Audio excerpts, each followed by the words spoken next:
Stop! Please stop! The desperate cries of Timir Dial echoed through the driveway as his mother, Pinky Hale, stood frozen in horror. What had begun as a simple disagreement about where to place items during their move had transformed into a nightmare unfolding before her eyes. Her younger son, Rodney Curley Jr., had just fired the first shot into his brother's shoulder. Time seemed to slow as Timir fell backward, his face contorted in disbelief. "I cannot believe my brother shot me," his expression screamed, louder than any words could. Pinky clutched her 1-year-old granddaughter tightly to her chest, paralyzed by an impossible choice: rush to her wounded son, grab her grandchild to safety, or try to stop Rodney. "I shoot to kill," Rodney had declared moments before, and now he was making good on that promise. As Timir lay vulnerable, pleading for mercy, Rodney continued firing. Once, twice, then again and again. 16 shots in total, each one tearing through not just Timir's body, but the very foundation of their family. "I was willing to die," Pinky would later tell reporters, her voice hollow with grief. "I'm never going to be the same without him."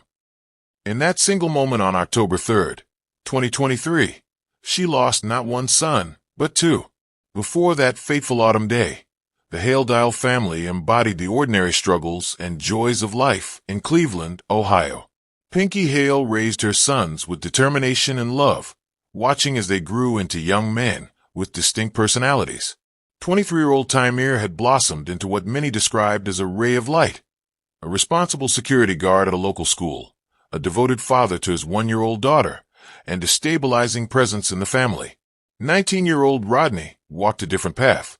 While the brothers shared the typical sibling dynamic, occasional arguments followed by reconciliation, their fundamental approaches to life diverged. Timir built connections through reliability and warmth, earning him comparisons to the beloved TV character Raymond. Everybody loved him, his father Mark Dial would later reflect.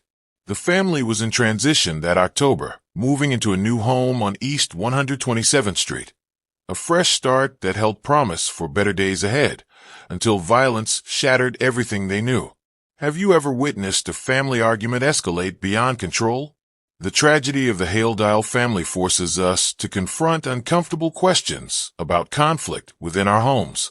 Share your thoughts in the comments below. What warning signs of potential violence do you think families often miss until it's too late? Throughout this video, we'll examine not just the heartbreaking details of Timir Dial's murder, but also the critical lessons that might save lives in similar situations. You'll learn to recognize the subtle warning signs that often precede family violence, changes in behavior, escalating tensions, and threatening language that should never be dismissed as just talk. We'll explore practical conflict de-escalation techniques that can interrupt the dangerous progression from disagreement to violence. These strategies include creating physical distance during heated moments, using specific communication approaches that reduce tension, and knowing when outside intervention becomes necessary for everyone's safety. For those concerned about loved ones, we'll provide concrete steps to help someone who may be at risk, including resources available in most communities. You'll learn about the importance of secure firearm storage and how accessibility to weapons can transform momentary anger into irreversible tragedy. Most importantly, we'll discuss how the Hale Dial family story reveals the devastating ripple effects of violence, how one impulsive act destroyed multiple lives and forever altered a family's trajectory. By understanding these dynamics, you'll be better equipped to protect yourself and those you love from similar fates. This knowledge isn't just informative, it could be life-saving. At 23, Timir Hale Dial had already established himself as the cornerstone of his family, a devoted father whose world revolved around his 1-year-old daughter. Friends described how his face would light up whenever he spoke about her, his phone filled with photos documenting every milestone. He worked extra shifts and carefully planned his future, all with the singular focus of providing her with opportunities he hadn't had. To his mother Pinky, Timir was more than just a son. He was her confidant and support system. When she decided to move to a new home on East 127th Street, it was Timir who took time off work to help, who organized the logistics, who assured her everything would be all right. This dependability wasn't reserved just for family. It extended to everyone in his orbit. Neighbors on their Cleveland street knew they could count on Tymer for everything from carrying groceries to jump-starting cars on cold mornings. He volunteered at community cleanups and occasionally mentored younger teens who needed positive male influence. He never said no when someone needed help, recalled a family friend.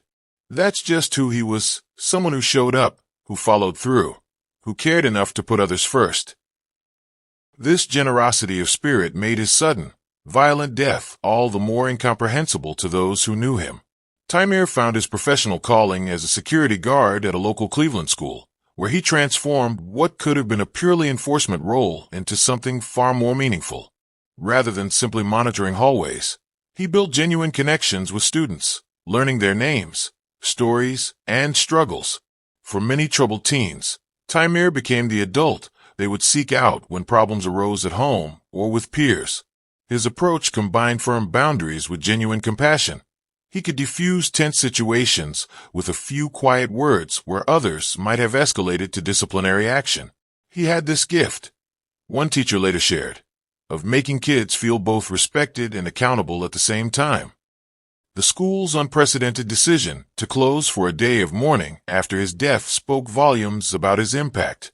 Students created a memorial wall covered with handwritten notes. "You saw me when no one else did," wrote one. "You believed I could be better, so I started believing it too," wrote another. The 4-year age gap between Tymer and Rodney shaped their relationship from the beginning. As the older brother, Tymer naturally fell into the role of protector and guide, often stepping in when Rodney faced challenges at school or with neighborhood conflicts. Their mother Pinky described how Tymer would patiently help Rodney with homework, teach him basketball techniques, and offer advice about navigating teenage social pressures. Like many siblings, they experienced their share of disagreements, arguing over shared spaces, borrowed items never returned, and the typical friction of different personalities confined under one roof. Yet these conflicts had always resolved through conversation or their mother's intervention.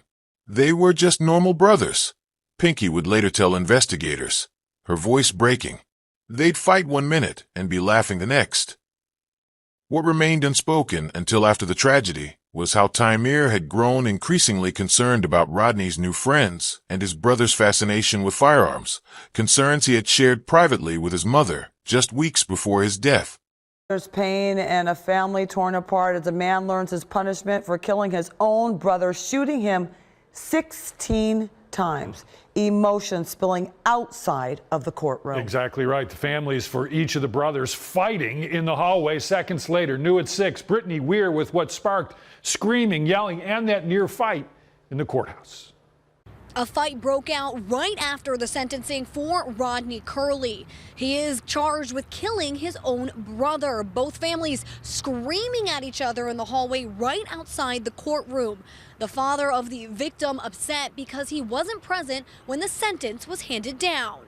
You got my son killed! They killed my son! Tamir Hale Dial's family is furious. They wanted justice for their loved one, but they never got the chance to tell a judge how Tamir's death will forever affect them.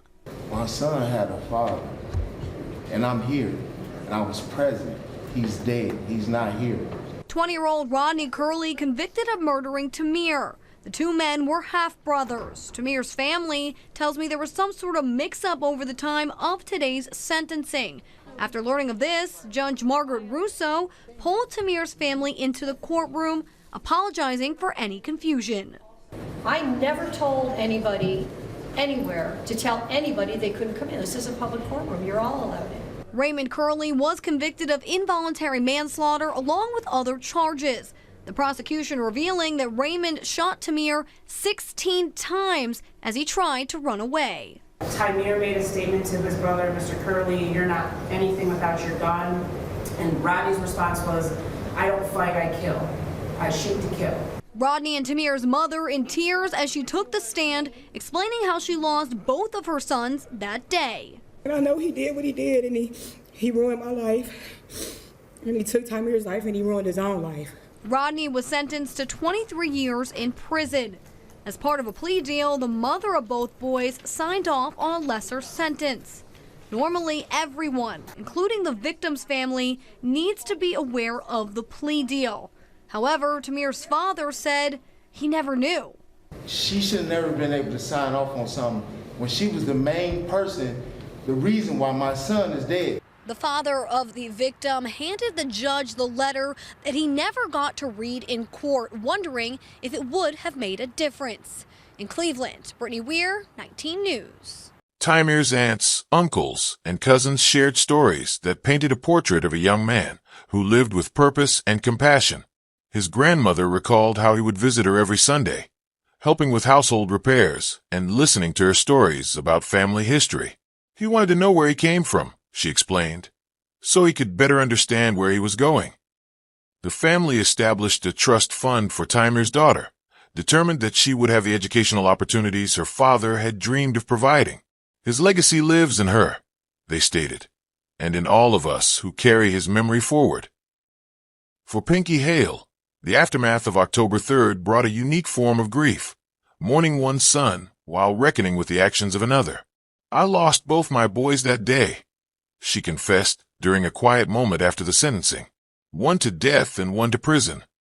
This dual loss left her navigating contradictory emotions, rage at Rodney for his actions alongside maternal concern for his welfare in the prison system. Visiting hours became a painful ritual as she divided her time between cemetery visits to Tymir's grave and prison visits to Rodney's cell. Friends worried about her health as she visibly aged in the months following the tragedy, her hair graying and her frame thinning under the weight of her sorrow. They were night and day, she would say of her sons, but they were both mine to love. The community rallied around her with meal trains, fundraisers, and practical support, recognizing that her journey through this unimaginable grief would be measured not in months, but in years. The tragedy of the Hale family might have been prevented had certain warning signs been recognized and addressed. Mental health professionals identify several key indicators that family conflicts may escalate to violence. Increasing verbal aggression, particularly threats that become more specific over time, should never be dismissed as just talk. Rodney's statement, "I shoot to kill," represented exactly this type of specific threat. Access to weapons combined with fascination or obsession with them creates a dangerous environment where impulses can quickly become lethal actions. Other warning signs include controlling behaviors, sudden mood changes, and a history of resolving conflicts through intimidation rather than communication. Substance abuse often amplifies these risk factors. Perhaps most critically, when family members begin avoiding certain topics to prevent triggering anger, this avoidance pattern signals an unhealthy power dynamic. Dr. Melissa Carter, a family violence expert, notes, when family members start walking on eggshells around someone, that's not respect, it's fear. And fear within a family is always a red flag that demands attention. When family arguments begin to intensify, several proven techniques can help prevent escalation to violence. Creating physical distance is often the most immediate safety measure. Simply moving to another room can interrupt the cycle of escalation and provide cooling off time for all involved. Using I statements rather than accusatory, you language can reduce defensiveness. For example, saying, "I feel concerned when voices are raised," instead of "you always yell and lose control." Acknowledging the other person's perspective, even while disagreeing, can also diffuse tension. "I understand you see this differently, and that's okay." Setting clear boundaries is essential. "I need to step away from this conversation until we can speak calmly." When weapons are present, experts recommend immediate disengagement and removal to safety if possible. Cleveland-based conflict resolution specialist James Wilson emphasizes, no argument is worth risking your safety. When threats enter the picture, protecting yourself becomes the priority. Arguments can be resolved later, but harm can't be undone. Families experiencing escalating conflicts have multiple resources available, often at no cost. The National Domestic Violence Hotline, 1-800-799-7233, provides 24-hour crisis support, safety planning, and referrals to local services. Many communities offer family mediation through community centers or religious organizations, providing neutral third-party facilitation for difficult conversations. Mental health crisis teams can respond to homes when conflicts reach dangerous levels, offering immediate intervention and connecting families with ongoing support. For situations involving firearms, temporary safe storage programs exist in many cities, allowing weapons to be secured outside the home during periods of high tension. Support groups for families navigating conflict provide both practical strategies and emotional validation. Dr. Thomas Reynolds, who leads such a group in Cleveland, notes, isolation makes family conflict worse. When people realize they're not alone in these struggles, they become more open to accepting help. Early intervention is key. Most resources report that families typically wait too long before reaching out, often contacting services only after violence has already occurred. The story of Taimir Dial and his family reminds us that violence can erupt even in loving families when warning signs go unaddressed. Has this video helped you recognize potential danger signals in your own relationships or those of someone you care about? Share this video with anyone who might benefit from these prevention strategies. Your share could literally save a life. Subscribe to Explosive True Crime Stories for more videos that go beyond the headlines to offer real protection insights. Hit the like button if you found this information valuable, and comment below with any resources in your community that help families in crisis. Coming to you from our digital desk, we're about to take you live into court where we have a very unique sentencing on our hands that's going to tear a family apart no matter which way you look at this. This is the case of a young man who got in an argument with his own brother while helping his mom move into her new home. During that argument, he pulls out a gun and shoots and kills his own brother, and he is now going to be sentenced. He has pleaded guilty to involuntary manslaughter, felony assault, aggravated menacing, and today, like I said, is sentencing day. A number of the family members, as you can see, are in court, and it's just one of those situations. We had one just a week or two ago where you had a family member killing other family members, and the sentencing for that, you had people who were torn when they got up to give their victim impact statement. Here you are mourning the loss of a son, of a brother, but yet it's the other brother that's getting put into prison. And there he is, Rodney Curley Jr. Again, he has pleaded guilty in the death of his own brother, Taimir Hale Dial. This happened back in October of 2023 on East 127th Street in Cleveland. It looks like we are close to underway, so let's take you live into court. 686-979 for the court today for sentencing. The state is present, the defense is present. The court did receive a recommendation of sentence that was signed off by the victim representative as well as the defendant, with a range of 18 to 25 years, no early release, meaning no judicial release. I'm prepared to pass sentence. Is there anything from the state? Thank you, Your Honor. Your Honor, the victim, Taimir, that is T-Y-N-E-I-R, his family is present. I know his mother, Pinky Hale, would like to address the court, so I'd like her to address the court first. Okay.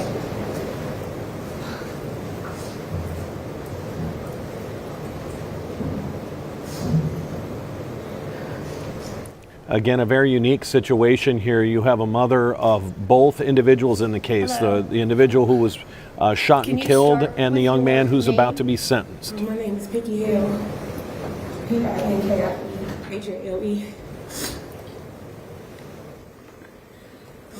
I just want to make it brief. I just really want to say. It's okay. Take a deep breath.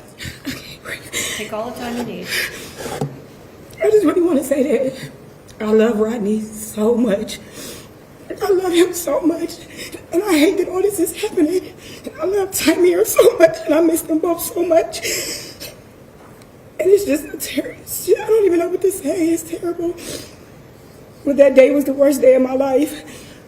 Because I knew that day I was losing both of my sons. I just can't live like And I know he did what he did, and he ruined my life.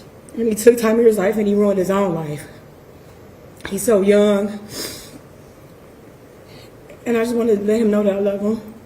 No matter what, I love him. And I miss him every day. I miss Tymir every day. But that's all I want to say. Okay, thank you. I appreciate it. Thanks. Thank you, Your Honor. Your Honor, the victim in this case is the defendant, Rodney Curley's brother. He is older. In meeting with Ms. Hale throughout this case and in speaking with her, it's the state of Ohio's understanding that they were moving. Ms. Hale had acquired a new house, and that she had actually been with Rodney for most of the day, moving their furniture, their belongings, in a U-Haul. She says Tymir was actually at work and came to the house to help aid them in the moving process. She says they fought like normal brothers do, and on this day, she said she was in the house. Mr. Curley and Tymir, the victim, are in the U-Haul, which was actually parked in the driveway in front of the house. You can see it in the crime scene photos. And that they were just arguing back and forth about where to put things in the house, where things should go in the house, and regular brother stuff. Ms. Hale tells me they come into the house, the argument continues. She doesn't think much of it because she said they're brothers. They always used to argue about little things, and she didn't think much of it. She said she was in the kitchen with Tymir's 1-year-old child. He had a 1-year-old child at the time. And she says they go back out into the U-Haul. She hears from the window that the argument continues, so she actually steps outside to go intervene because they're just arguing, and she said we were new in the neighborhood and we hadn't even been there a day and they're doing their brother stuff. She indicates to me that Tymir made a statement to his brother, Mr. Curley, "You're not anything without your gun," and Rodney's response was, "I don't fight, I kill. I shoot to kill," and ends up raising the gun and shooting his brother in the shoulder while she, Ms. Hale, Tymir, and Rodney are in the back of the U-Haul vehicle. Ms. Hale indicates to me that Tymir jumps down, is laying on his back, and basically says, all right, knock it off, and Mr. Curley continues to shoot his brother. She says he shot a couple of times in the front, and Tymir turns over to try to get away, and she says, her exact explanation to me was, Rodney unloaded his clip on his brother. She indicated to me the gun was pointed at her. That is why we have the count of felonious assault from Ms. Hale. And at that point, it's almost like Rodney realized what had happened and runs away. Tymir is eventually shot 16 times. He has 16 gunshot wounds that the ME counted. And he is dead when the police arrive. Ms. Hale, throughout this process, has always been very respectful, very forthright about what happened, very willing to come in and testify. But she also always indicated to the state of Ohio she didn't want Rodney to lose his life in the way that Tymir did. You know, that life was a tough sentence for her and her family, but that anything lower than 18 to 20 was going to be a slap on the wrist, that Tymir's life would have meant nothing then. When I asked Ms. Hale what Tymir was like, she said he was a ray of light, a breath of fresh air. She said he was always willing to help family members, he was always there. He had a job as a security guard at a local school, and that the school actually shut down for the kids to mourn him when his death occurred. She said he was a good father. She said even though him and Rodney had their squabbles, she thought he was a good brother, and that Rodney and Tymir were night and day. You know, she knew Rodney had problems, kind of running in the street, getting into trouble, getting, you know, into the bad crowds, but you know, she always had indicated to me her love for Rodney, but that he took something away from her family that can never be replaced in her son Tymir. And now, like she has addressed to you, both of her sons have lost their life. So the state of Ohio felt that the range was appropriate given Ms. Hale's feelings and the family's feelings and what happened. We don't want it to diminish Tymir's life, but she was always adamant if we don't have to go through everything and replay everything with the trial, she would be okay with these ranges. So that is how we got this case. That is the facts of what happened. And so we ask you to sentence within that range. When I speak with Ms. Hale, there's not a specific number that she gave me. She says no amount of time can be put on 10 years of life. But she also realizes that Rodney's going to have to do that time, no early release. So she felt whatever the court felt was appropriate given the facts of this case. So given that, we don't have a specific number other than within that range. I do know initially Ms. Hale had felt 20, anything less than 20 was maybe diminishing the offense. However, she realizes, Rodney trying to minimize his exposure as best as possible. So given that, we would defer to the court within that range of 18 to 25 years. We ask for 5 calls. Okay, who wants to speak for the defense? Mr. Dunn. Your Honor, may it please the court. First of all, I'd like to thank Ms. Hale for her consideration in this case. When I first met Rodney, he realized what happened, realized that he had to take responsibility for this from day one. I'd like to point out that my client has one misdemeanor, and that's it. He's been with Jim and I, he's been very respectful, honest, and has expressed remorse, and knows that he did what was wrong. Within 2 minutes, a family's life has just changed forever, and it's just sad. And I guess I would, Ms. Hale, when she said she loves her son, I think that's awesome. And so I think that would, with that, a sentence at the lower end would be appropriate. And then I think, when I talked about 2 minutes, that it just changed. I think what Ms. Vaca said sort of summarizes this case. All of a sudden, Rodney realized what he did. I don't think he really, obviously he knew what he was doing, but I think he just snapped and there was a violent outburst, as we pointed out in the sentencing memorandum. So I'd ask you to take what I said, what we put in the sentencing memorandum, and then listening to my client and fashioning an appropriate sentence. Thank you. Mr. Curley, do you want to speak? You don't have to if you don't want to.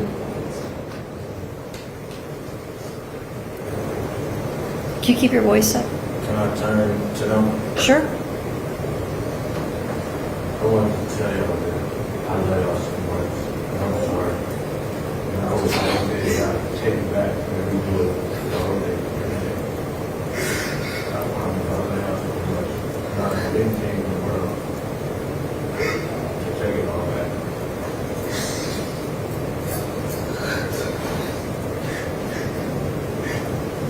You can be seated.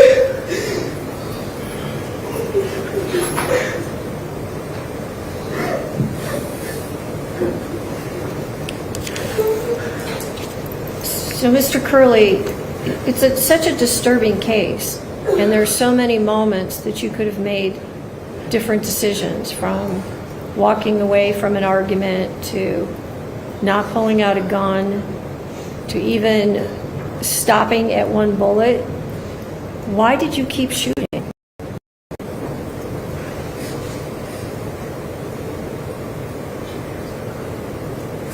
If you don't know, you can tell me you don't know. I'm just curious. Do you know why you did? I really just blacked out.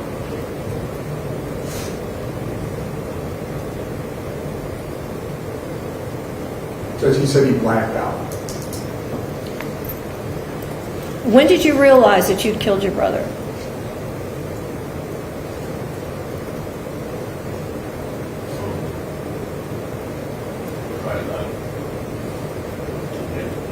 The next day?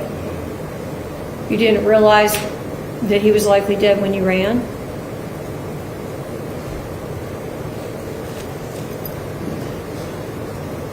Well, I have received this recommended sentence. You know that if I accept this recommended sentence, whatever sentence I impose, will not only subject you to Reagan Tokes, but will prevent any judicial release in the future. You understand that? Yeah, sure. Okay. Count 7, which is the misdemeanor of the first degree, you're sentenced to 120 days in county jail with 120 days served. That sentence is completed. On count 3, the felony of the first degree, the base of the sentence is 10 years with a 3-year gun specification, which is to be served prior to and consecutive to any other term imposed. Reagan-Tokes does apply to this count, 5.5 years. PRC is mandatory minimum of 2 to 5 years on that count. On count 4, which is the base merges with count 3, so I'm not sentencing on the base. However, I am sentencing on the gun specification, which is 3 years to be served consecutive to the sentence imposed in count 3. Count 6, a felony of the second degree, the base of the sentence is 4 years plus the 3-year gun specification. That gun specification also be served prior to and consecutive to the base and consecutive to the sentences imposed in counts 4 and 3. This is a total sentence of 23 years. Post-release control is applicable on counts 4 and 6 for a mandatory minimum of 18 months to 3 years. As I stated, Reagan-Tokes, I'm sorry, it's 5 years, not 5.5, is applicable on count 3. And as I explained to you at the time of your plea, that enhancement of the sentence is entirely within the discretion of the Ohio Department of Rehabilitation and Correction. You understand that, right? If you violate the conditions of post-release control, the parole board must impose an additional prison term for up to 1/2 of any prison term that I've imposed. So your definite sentence is 23 years. With the indefinite portion of Reagan-Tokes, it is 28 years. Fines, fees, and costs are waived. Any questions from the state? No, Your Honor, thank you. Any questions from the defense? No, Your Honor. Mr. Curley, do you have any questions? Mr. Jenkins? No, Your Honor. Okay, thank you. Dan DeRose with 19 News. Just a terrible sentencing to watch as you see Mr. Curley being taken away, Curley Jr. Taken away to prison for 23 years, Rodney Curley Jr. No chance of parole. You heard his own mother get up there, what a terrible position she is in, saying, If we can find Fernando, maybe we can get done early. Saying she loves both her son that was about to go to prison and loves her son that was taken away that day back in October of 2023. We're talking about Tamir Hale Dial. She was in a terrible position. We learned a little bit more about what happened. We knew that the family had been moving into a new home in Cleveland and that the two brothers started arguing and that shots were fired. Well, today we learned that during that argument that Rodney had told his brother Tamir that I shoot to kill when they got in that argument. He shot his brother once and his brother went to the ground and tried to say, okay, let's stop. And he proceeded to unload the rest of his clip. He was shot 16 times at the hands of his own brother. You heard the judge ask him, why did you kill your brother? Why did you take it to that level? And he said he blacked out. And then she asked, when did you realize you killed your brother? And he said it was the next day. And in the harsh words of his own mom, she said, that was the worst day of my life. I lost both my sons that day. And you heard, though, the prosecuting attorney saying that after speaking with the mother, she wanted a harsh sentence. She didn't want it to be 10 years, felt that would be a slap on the wrist, but didn't want him to get life with no chance of parole. And so that's where the judge, there had been a spoken upon agreement in the plea deal somewhere between 18 to 25 years. The judge landing on 23 years for Rodney Curley Jr. We will have a complete wrap-up of this and all of the day's news when we start at 5 o'clock today. CBS has soccer, so we will see you at 5 when we start Cleveland 19 News and weather. Until then, I'm Dan DeRose with 19 News. Have a good afternoon.